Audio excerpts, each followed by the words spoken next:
वफ़ाक़ी हुकूमत supreme court जे chief justice खां इस्तीफ़ा जो मुतालबो करे छॾियो आहे। सुद समा वारी वफ़ाक़ी वज़ीर मरियम औरंगज़ेब चयो आहे त चीफ जस्टिस उमर अता बंदयाल तकरारी बणिजी चुको आहे, संदसि साख बि मुतासिर थी आहे। वफ़ाक़ी वज़ीर वधीक चयो त कूड़ ॻाल्हाए वियो त जजिस पाण खे बेंच खां धार करे छॾियो आहे। चइनि जज जो फ़ैसिलो अॼु जस्टिस अतर मिनुल्ला जे फ़ैसिले सां मुकमल थी वियो। मरियम औरंगज़ेब जो चवणु हो त ॿुधणी दौरान रुॻो PTI जे माण्हुनि खे ॿुधो वियो, ॿियनि 13 पार्टीज़ खे छो न ॿुधो वियो। इख़्तियारनि जो नाजाइज़ इस्तेमाल ऐं आइन जी मर्ज़ी मुताबिक़ तशरीह क़बूल नथी करे सघिजे। वफ़ाक़ी वज़ीर जो वधीक चवणु आहे त चीफ जस्टिस खे फौरी तौर उहिदे खां धार थियणु घुरिजे।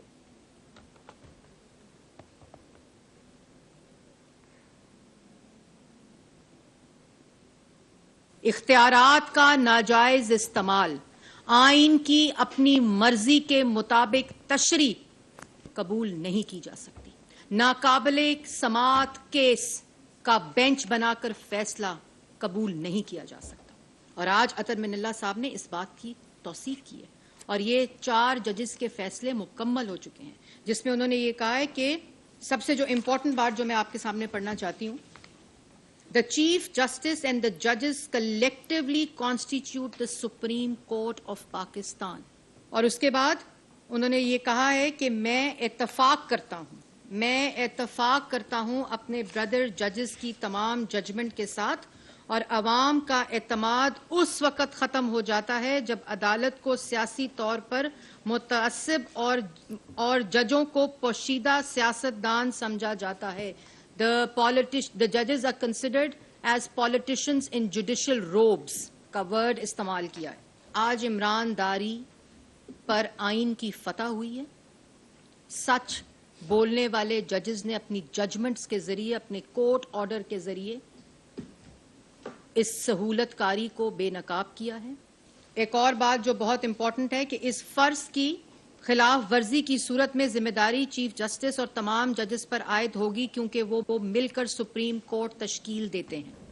बेंचों की तश्कील और मुकदमात की तकसीम का अमल शफाफ, मुनसिफाना और गैर जानिबदाराना होना चाहिए। अदालत को किसी भी स्टेक होल्डर्स को अपनी सियासी हिकमत अमली को आगे बढ़ाने या दूसरे हरीफों पर फायदा हासिल करने के लिए अपना फोरम इस्तेमाल करने की इजाजत नहीं देनी चाहिए। और उन्होंने ये कहा कि जब पिटिशनर आए और खुद नोटिस लिया जाए तो इसमें और भी ज्यादा एहतियात बरतनी चाहिए, और जो पिटिशनर है उसकी नीयत, उसका तर्ज अमल, उस पिटिशन से पहले क्या रहा है उसको जांच कर खुद नोटिस लेना चाहिए। तो इस सूरत में पिटिशनर साइफर वाला था, झूठी आलमी साजिश वाला था। इस केस में पिटिशनर मुल्क के खिलाफ साजिश करने वाला था, फॉरेन एजेंट था, घड़ी चोर था, टेरियन का वालिद था।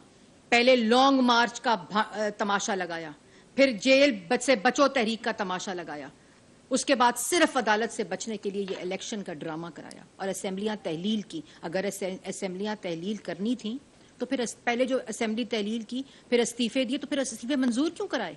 वो असेंबली जो खुद तोड़ना चाहता था, जिससे खुद इस्तीफा दिया, और उसकी सहूलतकारी शुरू हो गई।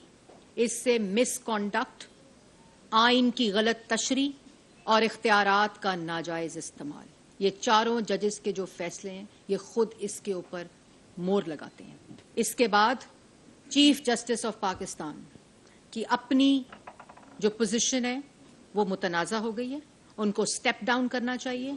एक पिटिशन नहीं, उसको 4 जजेस ने डिसमिस कर दिया, उनके डिटेल्ड ऑर्डर्स आ गए हैं, उस डिटेल्ड ऑर्डर्स ने उसको खारिज कर दिया है। उसके ऊपर चीफ जस्टिस ऑफ पाकिस्तान ने खुद अपनी सरबराही में एक बेंच बना लिया और उस बेंच के बाद उसका फैसला कर दिया। उस फैसले को चाहते हैं मुसल्लत हो जाए और उसके ऊपर अमल दरामद शुरू हो जाए। ये नहीं हो सकता।